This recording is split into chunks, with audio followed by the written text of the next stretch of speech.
Ayan po mga kabida, isang magandang oras sa lahat at welcome po sa aking channel. Eto po, magbigay lang po tayo ng reaction po mga kabida dito ho sa naging tugon at reaction po ng Armed Forces of the Philippines po. Dito ho sa, I don't know kung intriga ba ito o ito po ay balita mga kabida na meron daw 15 billion pesos na ghost military projects mga kabida. Kaya ito daw yung rason kung bakit ayaw daw kumilos ito pong sandatahang lakas ng Pilipinas dito ho sa issue po ng korupsyon mga kabida. Kahit na po ang dami na pong nananawagan ho sa AFP na mag-intervene mga kabida po. Okay? At ito po yung parang patutsada po mga kabida ni Congressman Kiko Barsaga kay Secretary Gibo Teodoro ng Department of National Defense. Takot daw ito kung si Teodoro mga kabida kay Martin Romualdez sabi po ni Congressman Kiko Barsaga po. Okay? Eto, babasahin ko lang po ang post mga kabida ng ang balita ngayon. Ito po yung kanilang titulo. Kaya pala takot. Okay.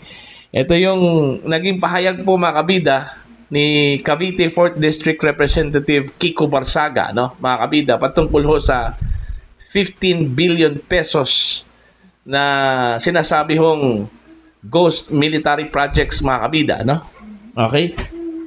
Yan. Kaya pala takot. Ayun. Yan ang reaksyon ni Cavite 4th District Representative Kiko Barsaga sa iso ng umano'y 15 billion pesos ghost military projects na lumutang online ngayong linggo. Sa kanyang viral Facebook post, nagpatutsada ang kongresista. Ito yung kanyang sinabi po mga kabida. 15 billion ghost military project. Kaya pala takot na takot si Gibo Teodoro kay Romualdez. Parang meron po siyang insinuation ho dito mga kabida.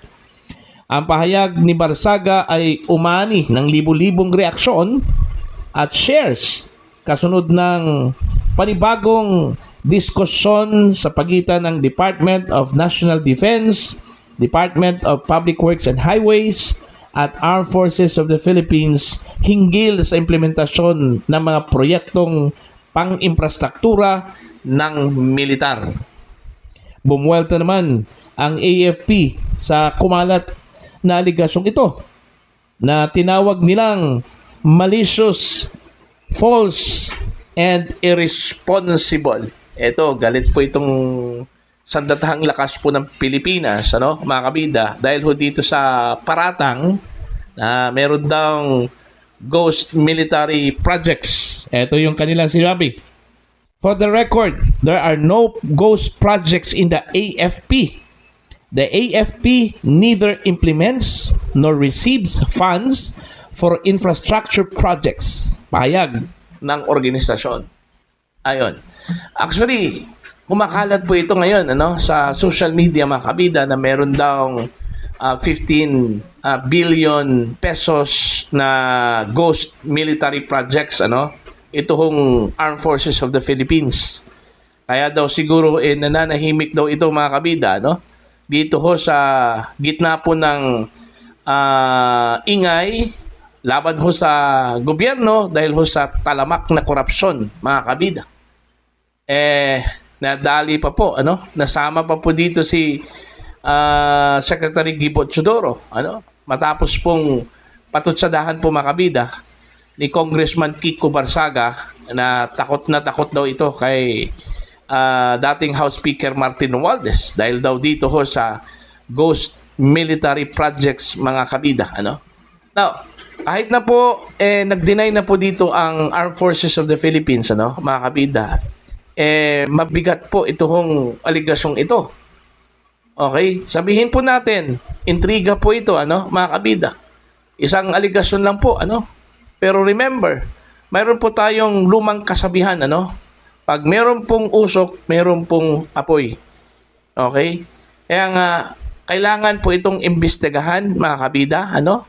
Ito hong kumakalat ngayon na balita na meron pong 15 billion pesos na ghost military projects, mga kabida. Pag sinasabi pong ghost military projects, ibig sabihin po niyan, meron pong budget, mga kabida, pero wala hong proyekto.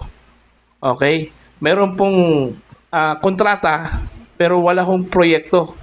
Okay? Now, kung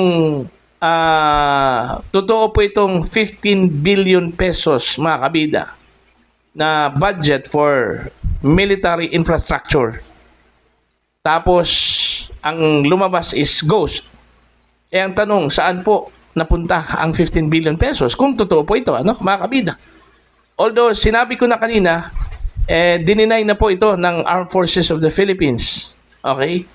Pero kahit na po dininay na po nila ito, mga kabida, kailangan pa rin itong imbestigahan. Okay? Ang veracity po ng information ito. Okay? Kasi po, hindi ho maganda, mga kabida, ano, na ito po ay kumakalat dyan po sa social media. Kasi po, parang ma-justify ho dito, mga kabida, ito hong walang imik ng Armed Forces of the Philippines. Okay? Sa mga ingay po ng ating mga kababayan laban ho sa korupsyon dito ho sa Pilipinas. Although, naintindihan po natin, mga kabida, no? Kaya nga, sabi nga ng ilang mga opisyal po ng Sandatang Lakas ng Pilipinas na itong mga kasundaluhan po natin, ano, mga professional po ito. Okay? Hindi po sila magpadalos-dalos po, ano, na kumilos, mga kabida, outside the frames of the Constitution. Ibig sabihin, yung unconstitutional action, ano, mga kabida, kagaya na lang po ng kudita. Alright? Kung maalala po ninyo, nagpahayag po ito hong si Mayor Benji Magalong, mga kabida, dating general, ano, ng Philippine National Police at graduado ho, produkto po ng Philippine Military Academy, ano, mga kabida, na ang AFP po ay isang professional organization. Okay? Hindi po yan nagpadalos-dalos po, ano, mga kabida, na kumikilos, batay lang po sa pag-uudyok po ng ilang mga organisasyon o grupo po, mga kabida. Okay? Sila po ay sumusunod, loyal po sa ating saligang batas, ano, mga kabida. At ito lang po yung sinabi po ni Mayor Magalong, ano, mangyayari lang po yan, mga kabida, na kumilos ito pong Sandatahang Lakas po ng Pilipinas kapag meron pong very compelling reason. Ayan. Ano po itong very compelling reason? Okay? Kapag nagkakagulo na po ang bansa, na hindi na po rumerespeto, mga kabida, sa mga batas. Para bang nagkakaroon na po ng chaos, ano, mga kabida, na hindi na po makokontrol. Yun yung panahon na umeeksena na po, ano, ito hong militar, mga kabida. Alright? Pero sa ganito pong sitwasyon, nagpapalabas lang po, mga kabida, no, ng kanilang saloobin, ano, they are just exercising the right to speech, their freedom of expression, ano, mga kabida. Hindi ho mangingialam ang militar dyan. Okay? Pero, dapat hong resolbahin po itong isong ito. Ito hong allegation na meron pong 15 billion pesos na ghost military projects, mga kabida, ang Armed Forces of the Philippines. Otherwise, baka magsilbi po itong multo, mga kabida, sa Sandatahang Lakas ng Pilipinas. Okay? Kailangan po itong imbestigahan in order to cleanse, ano, ito hong image o imahe po ng militar, mga kabida, na ever since po, ano, hindi ho tayo nakarinig na nagkaroon po ng matinding corruption po, ano, diyan po sa hanay po ng militar as an organization, ano, mga kabida. Okay? Diba? So ito, seryosong allegation po ito. Okay? Ito hong lumabas po ngayon, online.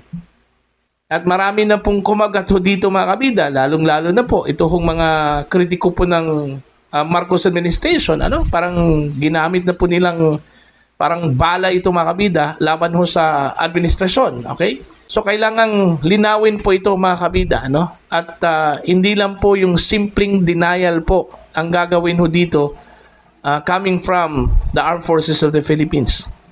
Okay? Kailangan po merong investigasyon, meron pong resulta po ng investigasyon po mga kabida with documents as evidence na talagang hindi ho totoo mga kabida. Ito hong aligasyon na meron pong nawaldas na pera na umabot po ng 15 billion pesos dahil doon sa ghost military projects mga kabida. Okay? So, yan po.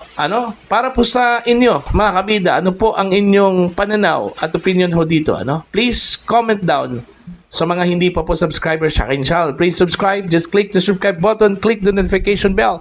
Click all para updated po kayo, mga kabida, sa aking mga uploads. Maraming salamat po sa inyong lahat.